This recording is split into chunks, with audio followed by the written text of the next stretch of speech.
Good day, everyone, and welcome to today's talks. I'm your host, Watika Victor, and I'll be looking at three issues in society today. Firstly, the US Mexico border is a focal point for discussion on immigrant policy and border security. Recent weeks has seen a surge in migration attempts, along with ongoing debates about how to address the situation. In 2023, US Customs and Border Protection reportedly encountering nearly 2.5 million migrants at the southern border, the highest number on record. As of mid 2024, that number has already surpassed 1.3 million.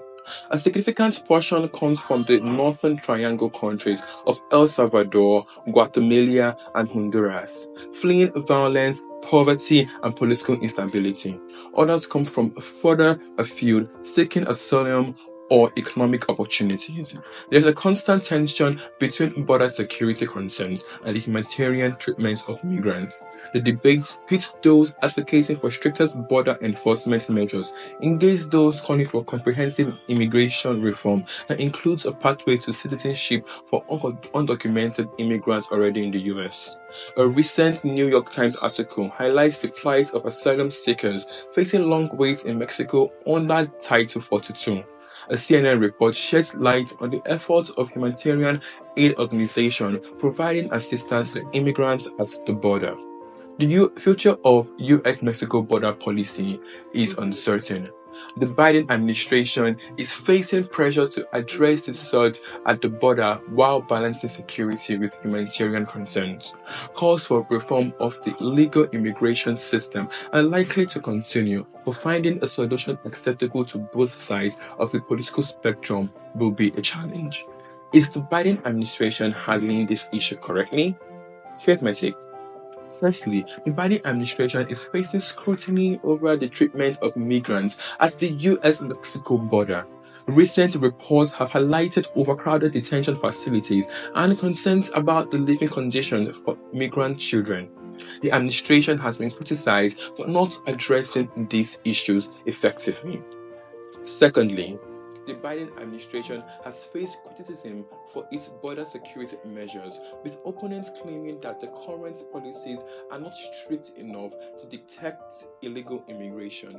The administration recently issued new guidance to ICE, which is Immigration and Customs Enforcement, focusing on deporting only individuals with serious criminal backgrounds. Thirdly, there have been significant changes to asylum policies under the Biden administration compared to the Trump era. The administration has taken measures to reverse some of the restrictive asylum policies, leading to an increase in asylum applications. However, there is still challenges in processing asylum claims efficiently. The issue of family separation at the border continues to be a concern. The Biden administration has taken steps to reunite families separated under the Trump administration policies. However, there are ongoing challenges in ensuring proper care and support for migrant children and families. Lastly, the Biden administration has emphasized the importance of working with countries in Central America to address the root cause of migration. Efforts to provide aid and support to these countries aim to reduce the push factor driving people to migrate to the United States. However, progress in this collaborative effort remains to be seen. These criteria offer a standing point for evaluating the Biden administration handling of immigration policies and border security issues. Examining these aspects can provide insight into the effectiveness and impacts of the administration's approach to these complex challenges. Now, the next issue. Kidnapping for ransom has become a pervasive threat in Nigeria. While its roots go back further, a surge in the early 2000s transformed it into a major national security challenge. Initially, kidnappings focused on expatriates and wealthy Nigerians. However, the target has broadened significantly, with even children becoming vulnerable. The perpetrators range from organized criminal groups to loosely affiliated gangs, sometimes collaborating with Boko Haram in the north. In some cases, the distinction between militants and criminal gangs is unclear, with some groups engaging in both kidnapping for ransom and ideologically motivated violence. This constant threat of kidnapping creates a climate of fear, hampers economic activities, and discourages investment. Under resourced and sometimes corrupt Nigerian law enforcement struggle to effectively combat this widespread kidnapping. The victims and the families often suffer long-term psychological trauma from this experience. Is the Nigerian government making efforts to curb kidnapping? Here's my take. The Nigerian government's approach to kidnapping involving ransom has been a point of debate. The rising trend of kidnappers in Nigeria, particularly of school children and civilians, has highlighted the government's inability to curtail this menace effectively. In February 2021, over 300 schoolgirls were kidnapped from the government girls' secondary school in Jambede, Zamfara State. This incident is just one of many in a series of kidnappings that have plagued the country. Also, reports have shown a lack of adequate security presence in vulnerable areas, allowing criminal elements to operate with impunity. Despite increased military or police presence in some regions, incidents of abduction, especially in the north, have persisted, indicating a failure to proactively address the issue. One can state to that the perception of state complicity or efficiency in addressing kidnap has eroded public trust in the government's ability to protect its citizens. Limited success in arresting and prosecuting perpetrators of this abduction has created a culture of impunity, emboldening criminals to continue their act without fear of consequences. Fourthly, budgetary allocations to security and law enforcement agencies have often fallen short of what is needed to combat the escalating security concerns. Despite reports of budgetary allocations to security agencies, the effectiveness of this allocation in curbing kidnappings and insecurity remains questionable, indicating a system issue of resource mismanagement.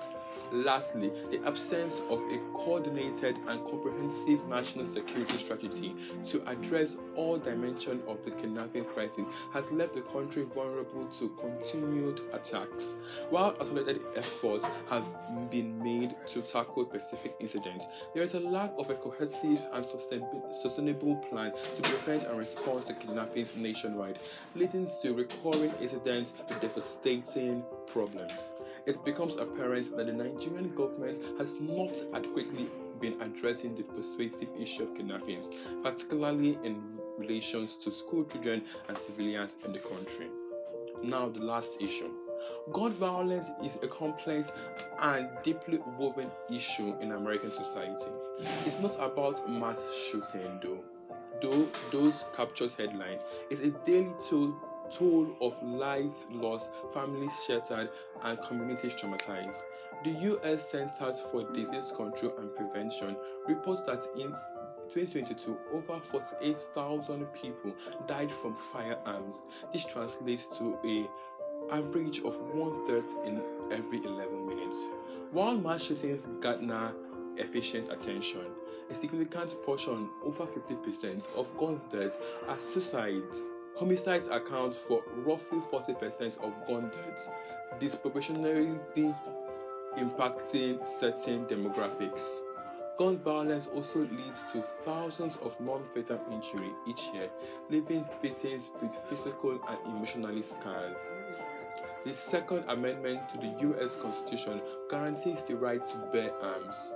This right is fiercely defended by gun rights advocates who see gun ownership as essential for self-defense and protection against tyranny.